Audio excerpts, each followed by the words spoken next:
Salut, c'est Marius Meis. Voici la 16e question et dernière question du C1D de juin 2018. C'est une expérience qui est décrite. À partir de cette expérience, il faudra analyser et conclure. Cette question fait appel à des notions de biologie en rapport avec la reproduction des plantes. Voici d'abord les documents de l'expérience. Si vous voulez résoudre les questions avant les explications, mettez la vidéo sur pause après avoir vu et lu le document qui suit et la question. Voici le document suivant reprenant 4 expériences. Et voici les questions.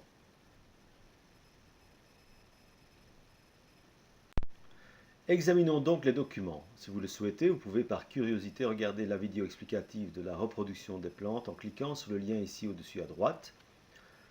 Cependant, on ne vous demande pas au départ de savoir comment se passe la reproduction des plantes car le premier document ici va l'expliquer brièvement. En effet, à l'intérieur de la fleur, on identifie deux organes reproducteurs. D'abord le pistil qui est l'organe reproducteur femelle qui contient les cellules reproductrices femelles. En fait, au fond du pistil, il y a un ovaire où se trouve l'ovule. Et on identifie aussi l'étamine qui fabrique les cellules reproductrices mâles, qui sont en fait les grains de pollen qui contiennent le spermatozoïde.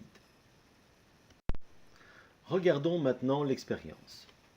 Dans l'expérience 1, on voit que la fleur reste entière. Elle garde ses étamines, son pistil, et en plus on a placé un capuchon autour de la fleur qui reste toutefois ouverte. Après quelques temps, la fleur va donner un fruit avec des graines. Donc ici, tout est normal, tout se passe normalement comme dans la nature. Ce sera donc notre expérience de référence ou expérience témoin à partir de laquelle on étudiera certains paramètres que l'on va faire changer ou va faire varier.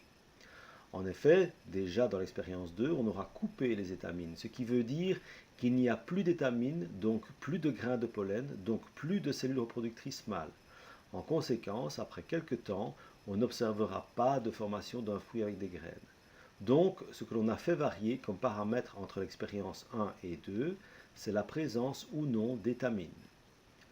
Dans l'expérience 3, on a aussi coupé les étamines, mais on les a remplacées en plaçant dans le capuchon des étamines d'une autre tulipe avec ses grains de pollen. Dans ce cas, on observe la formation d'un fruit mûr avec des graines.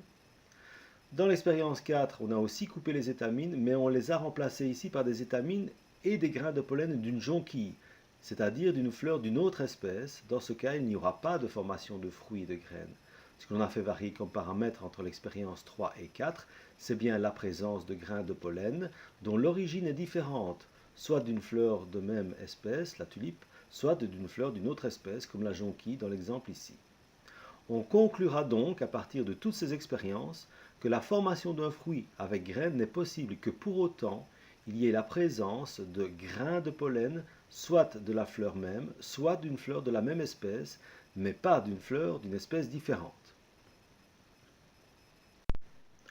Voici la solution par écrit. N'hésitez pas à mettre la vidéo sur pause pour comparer avec votre solution à vous. Voilà, cette vidéo est terminée et en même temps, toutes les questions du C1D de 2018 ont été réalisées sous ce format vidéo et sur ma chaîne. Je reste à votre disposition pour toute question, bien évidemment. Et surtout, je vous souhaite un bon travail et une belle réussite pour votre C1D en juin 2019.